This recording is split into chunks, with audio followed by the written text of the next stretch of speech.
امام قسطلانی نے المواہب اللدنیہ میں دوسری بیان کی حدیث، آپ نے فرمایا کہ قیامت کے دن کچھ لوگوں کے اعمال ایسے ہوں گے کہ وہ اپنے اعمال کے باعث دوزخ کے حقدار ہوں گے، تو دوزخ میں اللہ پاک ان کو ڈالنا چاہے گا، تو دوزخ میں ڈالنے کے لیے پہلے اللہ تعالیٰ انہیں حضور علیہ السلام کا اسم پاک بلا دے گا۔ جب اسم محمد بھول جائیں گے صلی اللہ علیہ وسلم تو دوزخ میں ڈال دیے جائیں گے، اور پھر جب انہیں دوزخ سے نکالنے کا وقت آئے گا، اپنا ٹینیور پنشمنٹ کا پیریڈ سزا کا پورا کر کے جب دوزخ سے نکالنے کا وقت آئے گا تو اللہ پاک فرمائے گا جبرائیل امین کو، جبرائیل جاؤ ان کو محمد کا نام سکھاؤ صلی اللہ علیہ وآلہ وسلم۔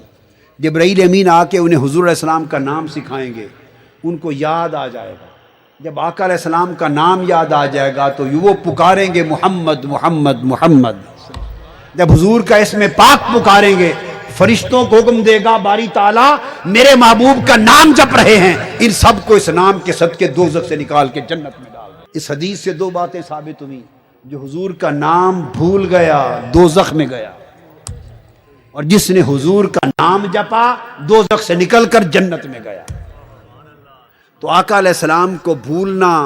دوزخ کا باعث، اسم پاک کو بھولنا دوزخ کا باعث، اور آقا کے اسم پاک کو جپنا جنت کا باعث۔ یہ نسبت ہے آقا علیہ السلام سے جس کی محبت، جس کا تعلق جتنا بڑھتا جائے گا اس قدر وہ دوزخ کی آگ سے محفوظ ہوتا چلا جائے گا۔ یہ تو ہے اس کی بات جو مومن تھا، نام بھول گیا، یاد آیا، اس پر دونوں احکام آ گئے، مگر آقا علیہ السلام کی نسبت اور آپ کی ولادت اور میلاد کی خوشی یہ تو اتنا بڑا عمل ہے کہ کافر نے بھی اگر وہ خوشی کر لی تو وہ بھی محروم سعادت نہیں رہا۔ کہ حضور علیہ السلام جب پیدا ہوئے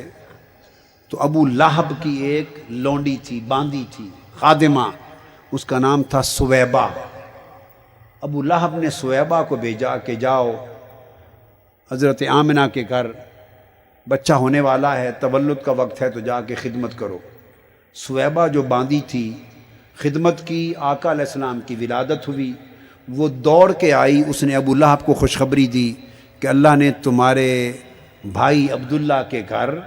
بیٹا پیدا کیا، تمہارا بھتیجا رشتے میں تمہارا بھتیجا محمد پیدا ہوا صلی اللہ علیہ وسلم۔ اس نے خوش ہو کر کہ ہمارے خاندان میں بیٹا پیدا ہوا محمد صلی اللہ علیہ وسلم، تو آقا علیہ السلام نے ابھی تو اعلان نبوت نہیں کیا تھا نا، تو اس نے ان دو انگلیوں کا اشارہ کیا اور کہا سویبہ جا، حضور کی بھتیجے کی ولادت کی خوشی میں تجھے آزاد کر دیا۔ اب صحیح بخاری کتاب النکاح میں حدیث آتی، ابو لہب وہ شخص ہے کہ عمر بھر ایمان نہیں لایا، کافر رہا، مشرک رہا، دشمن اسلام رہا، اور اس کی مذمت میں پوری قرآن مجید کی آیت اور سورت اتری، تبت یدا ابی لہب و تب۔ اتنا مذموم شخص تھا، وہ مر گیا۔ مرنے کے 1 سال بعد حضرت عباس بن عبد المطلب حضور کے چچا کو خواب میں ملا۔ آپ نے پوچھا حضرت عباس نے، ابو لہب بتاؤ مرنے کے بعد تم پر کیا بیتی؟ اس نے کہا میرے نیچے بھی آگ، اوپر بھی آگ، دائیں بھی آگ، بائیں بھی آگ، آگے بھی آگ، پیچھے بھی آگ، دوزخ کی آگ میں ہمہ وقت جلتا رہتا ہوں۔ جب پیر کا دن آتا ہے، سوموار کا دن، تو دوزخ کی آگ میں تخفیف یعنی کمی کر دی جاتی ہے، عذاب کم کر دیا جاتا ہے، اور میری ان 2 انگلیوں سے ٹھنڈا پانی رستا ہے چشمے کی طرح، وہ چوستا ہوں، پیاس بجھاتا ہوں اور دوزخ کی آگ سے نجات پاتا ہوں۔ ہر پیر کو عذاب اٹھایا جاتا ہے اور ٹھنڈا پانی پلایا جاتا ہے۔ یہ کیوں ہوتا ہے؟ اس نے کہا اس لیے اندما بشرتنی میں نے آزاد کر دیا تھا، آتا کا اس کو آزاد کر دیا تھا سویبہ کو، اندما بشرتنی بولادت النبی، جس وقت اس نے میرے بھتیجے محمد مصطفیٰ کی ولادت کی خبر سنائی تھی، تو میں نے ولادت مصطفیٰ کی خوشی میں ان 2 انگلیوں کو اشارہ کر کے اس کو آزاد کیا تھا۔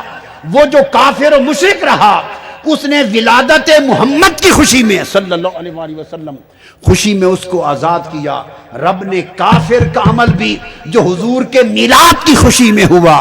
اس کو قبول کر لیا، اور پیر کے دن اس کا عذاب بھی کم کر دیا جاتا ہے۔ اور مسلمان امت جو حضور علیہ السلام کو اپنا نبی اور خدا کا محبوب سمجھ کر حضور کی ولادت کی خوشیاں منائے گی فَلْيَفْرَحُوا۔ آقا کی ولادت اللہ کا فضل ہے، آقا کی ولادت اللہ کی رحمت ہے، اور اس رحمت عظما اور فضل عظیم کی آمد پر جو امت حضور کے میلاد کی خوشیاں منائے گی اس پر دوزخ کی آگ کا اثر کیا ہوگا اور رب کی رحمتوں کی بارش کا عالم کیا ہوگا۔